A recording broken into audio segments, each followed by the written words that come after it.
Hi-oh, Kermit the Frog here. Welcome back to A House from Trees. I'm here once again with Mr. Bus Huxley. A year has passed since we last spoke, Bus, and looking around, it's clear that progress has been made.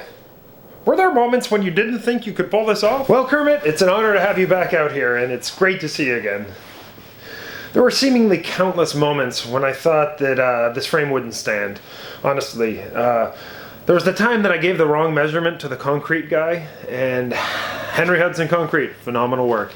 And as a result, the lamb beam that I had kind of cobbled together, the Franken beam, wasn't going to be long enough, and I was panicking. Fortunately, I had the calm advice of both my neighbor and Matt Burke to talk me down off the ledge, so to speak, and I was able to fix it by extending it 2.5 feet, yada yada yada. Each step was contingent on the next step, so getting the driveway done so the concrete truck could come down, so the frost wall could get poured, so the front of the house could really be put up, because that was kind of the big thing, the load-bearing part of it.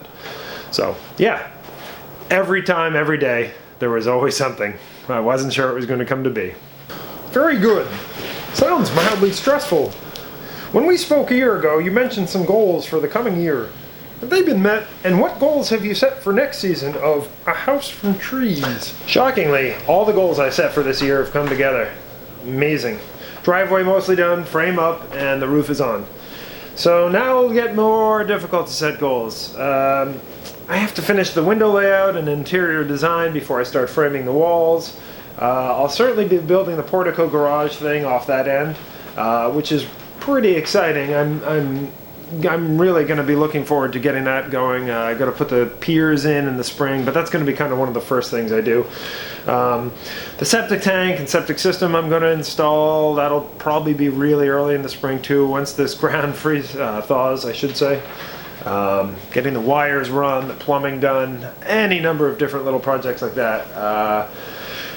Gotta say, it's gonna be a whole bunch of more nitty-gritty general contracting work that I'm gonna have to learn as I go, so stay tuned, there's gonna be more of it.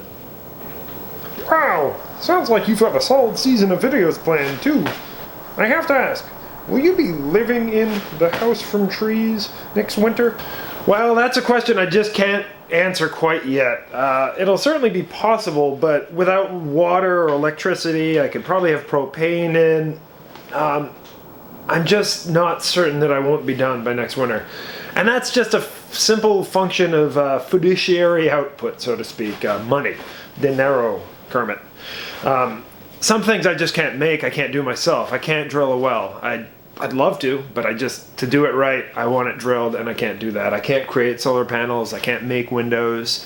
I can put them in, but I just need to buy them. And doing this kind of with the money that I make as I go is really, that's the goal. So I'm going to be done. When I'm done this, there's not going to be any loans. But it makes for a good practice in frugal living. Every penny kind of gets squirreled away and put into this.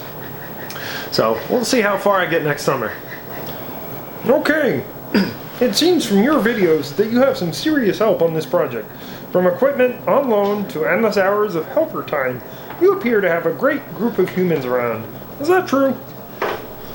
Yeah, you've hit the nail on the head, Kermit. I'm very fortunate to have people around me willing to risk life and limb and boredom, spending time with me up on the rafters, or wrapping this house in tarps, or working over the minutia of where a staircase goes and the layout of the joists and every possible question that I've asked, because I've never done this before, and I'm so lucky, I'm really lucky to be surrounded by people that have done every part of this before. Basically the dirt work, anything having to do with earthwork. I've got my neighbor up the road, Jeff Winslow. I've got fine carpentry work, Jeremy Gantz, golly, and then of course timber frame design, layout, construction, raising and finishing, the inimitable Matt Burke. Check his new YouTube channel out. It's pretty exciting stuff going on over there. A fine thing, good friends. My good friend Fozzie drove me down here from Nova Scotia. It was quite an adventure. I have one more question from a loyal viewer, Valentine Chen, regarding your video process. What motivates you to make the videos? Does the process of setting up the shots add to or detract from the work? What reward motivates you to continue the video production? I.e., view count, comments, videos themselves. How about it, Bus? Man, that's funny. That's a great question. I often wonder this myself. I think about this a lot, actually. Have I got a situation here where the tail is wagging the dog, so to speak? Did I start building a house because I said on my channel I was going to start building a house? No, it's part of it, for sure. It's definitely what keeps progress going. It's one of the things that keeps progress going. My desire to finish things is certainly up there. But it's very hard to say. I know that producing the videos for this house project is highly rewarding in and of itself, and while it does make it quite a bit more laborious and time-consuming, it keeps me honest and thorough in my actions and my movements and my thoughts and the words I use, and you know, I get angry sometimes when I hit my thumb with a nail, and it just kind of keeps me from screaming and yelling, because I know I'm on camera, and even if I just see it, I'm gonna have to watch it later. It'll be embarrassing, and it's good. Kind of keeps me on the straight and narrow.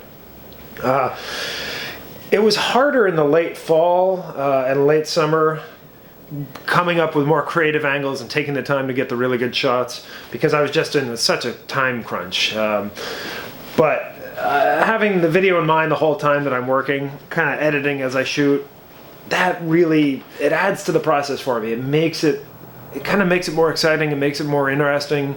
It keeps me on my toes. And I get really excited by a good angle or a shot or a sequence, and I love the time in front of the computer editing. I mean, I don't know, with everybody, some people have different, feelings about that, but I really enjoy editing, especially when it's something I'm feeling passionate about. If it were the view count and stuff motivating me, I probably wouldn't be making these videos. For whatever reason, I'm still really, really low, but the people that are watching these love them, apparently, and I'm really happy to make them. It's comments and stuff, like the suggestions and the encouragement that I'm getting from people all over the world, Australia, South Africa. That's really cool. It's really exciting. It's an unusual thing. It's a beautiful, beautiful symptom of the time we live in and the connection of the internet and all this. And it's just so fast. It's just beautiful. And the other thing too, I love having a deadline. I really enjoy setting a deadline for myself. Some videos are easy to get edited and some are kind of a slog to get through, but regardless, I love getting it out and done and published that early Friday morning. And I don't know, as I progress with this process, I think it's going to be handy to be able to look back on videos and moments and things that I've done. Basically, I even looking back at burying the footing drain and the pipes and all that stuff, I can see if I messed up or if something goes wrong in the future. I can be like, well, was it because of this? Oh, right, you connected that. Well, I anticipate at some point being able to kind of cite these videos as a reference if something comes up. And that's pretty neat. Plus, if I'm ever old, being able to just press play and watch the entire process happen without remembering all the pain and suffering and sweat that went into it. I'd love to have 10 times the viewership that I have now, of course, but I'm pretty content where I'm at, and I love getting a new video out. It's fun. I like the deadline, and I really appreciate all the comments and feedback and that core group of people. You know who you are that watches every one of these. So I love it. It's great. Boy, oh boy, that's great, Buzz. Thanks for taking the time to talk this morning. I hope to see you a year from now, sitting by the wood stove down here, relaxing with a cup of tea or coffee. Yeah, it'll be a lot nicer to be sitting by a wood stove, Kermit. Thank you so much for coming, and I look forward to seeing you in about a year. Thanks. Hey! Woo! House from trees! Before I go, I'd like to ask everybody watching to like, share, and subscribe. And I've just found out that Bus Huxley can be found on the Instagram. Check him out there, too. Bye!